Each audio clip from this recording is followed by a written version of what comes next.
Tribunal Popular do Júri, que é a forma de justiça mais democrática que existe.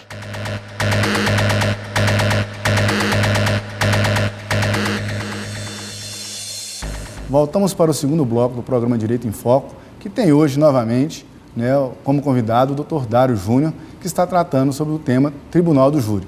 Dr. Dário, qual é a função do jurado? Como é que é essa figura dessa pessoa, do cidadão comum que chega aqui e julga uma pessoa? Exatamente. É muito curioso, mas o júri não é uma tradição somente no direito brasileiro, né? Nós temos o júri em várias e várias legislações. É muito tradicional nos países de common law, ou seja, na Inglaterra e nos Estados Unidos. Eles julgam as mais diversas questões.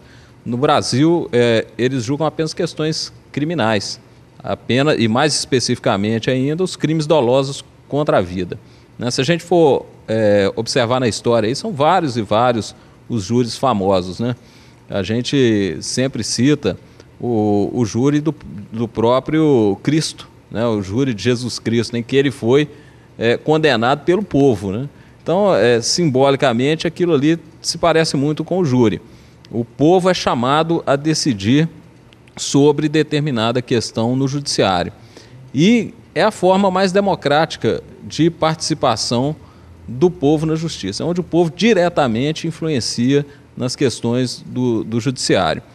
E no Brasil, essa tradição ela vem desde os tempos do Império, né? No Império ele tinha uma competência e passou a ter outra a partir da República, que é mais ou menos a mesma até hoje, mudou muito pouco, e funciona da seguinte forma: o Judiciário organiza uma lista que na comarca de Caratinga gira em torno de 350 pessoas, cidadãos maiores de 18 anos, pessoas idôneas.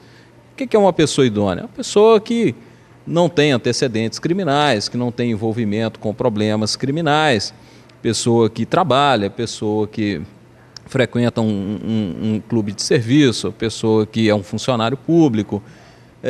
No entanto, não há nenhuma discriminação com relação à classe econômica, à classe social. O próprio parágrafo 1º do artigo 436 do Código de Processo Penal diz o seguinte: nenhum cidadão poderá ser excluído dos trabalhos do júri ou deixar de ser alistado em razão de cor ou etnia, raça, credo, sexo, profissão, classe social ou econômica, origem ou grau de instrução. E o serviço do júri é também um serviço obrigatório. Ninguém pode deixar de servir no júri de forma injustificada. Então, essa lista de 350 pessoas, mais ou menos, aí, ela é renovada ano a ano pelo Judiciário. Desses 350, para cada sessão de júri, são convocados, são sorteados 25. Né? Esses 25 são intimados a comparecer no dia do julgamento. Para se realizar um julgamento, é necessário ter pelo menos 15 jurados presentes. É o quórum mínimo para se instalar uma sessão do júri. E desses 15 jurados são sorteados os 7 que irão compor o Conselho de Sentença. É uma importante forma de participação popular. Sem dúvida nenhuma.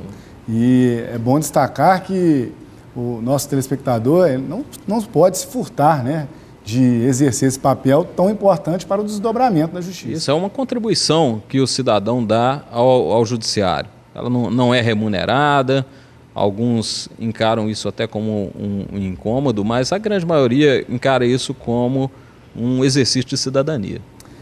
E as demais partes do processo? Por exemplo, defensor, Ministério Público e juiz. Como é que funciona o papel deles? O Tribunal do Júri, como uma instituição constitucionalizada, ele é previsto no Código de Processo Penal também, e o seu procedimento é todo regulado pelo Código de Processo Penal. Ele tem todo um desenvolvimento no sentido de produção de provas, no sentido de argumentação de teses entre acusação e defesa, né? A acusação ela é uma acusação pública, feita pelo Ministério Público, ou seja, normalmente quem encaminha a acusação é um promotor de justiça, que em alguns casos pode ou não estar auxiliado, né, por um assistente de acusação, um advogado que às vezes pode ser contratado pela família da vítima para auxiliar nos trabalhos de acusação. E do outro lado, obrigatoriamente, tem que haver um defensor, né? Seja um defensor público, seja um advogado particular. E no tribunal do júri, quem decide é o jurado. Exatamente, são duas questões, né? A gente que lida com processos aí diariamente, a gente observa que no processo são encaminhadas diversas questões. Basicamente, são duas as questões, a questão de fato e a questão de direito. O jurado, ele é o juiz de fato. Ele julga o fato em si, se aquele fato ocorreu e de que forma aquele fato ocorreu. Diante dessa decisão do jurado sobre o fato, a questão passa para o juiz de direito, que é o juiz presidente do júri, que decidirá a questão jurídica com relação àquele fato, ou seja, absolverá ou condenará o acusado de acordo com o que o jurado decidiu, aplicará a pena de acordo com o que o jurado decidiu. Então há aí uma interação entre o povo decidindo uma parte da causa, vamos dizer assim, e o judiciário, o juiz togado, decidindo uma outra parte da causa. Doutor Dário, a questão da soberania do veredito, ela é existente também nessa questão, não é isso? Exatamente. O veredicto do júri é soberano, né? Se o júri resolve absolver um acusado, o juiz não pode, na sua sentença, contrariar aquela decisão, né? Nem mesmo um tribunal superior pode contrariar a decisão de um júri.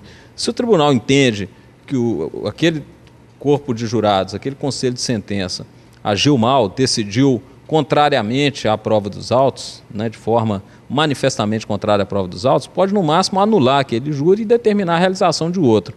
Nunca mudar o que o júri decidiu. Ok. Doutor Dário, vou pedir licença para nós pedirmos um breve intervalo. O programa Direito em Foco pela DocTV volta já.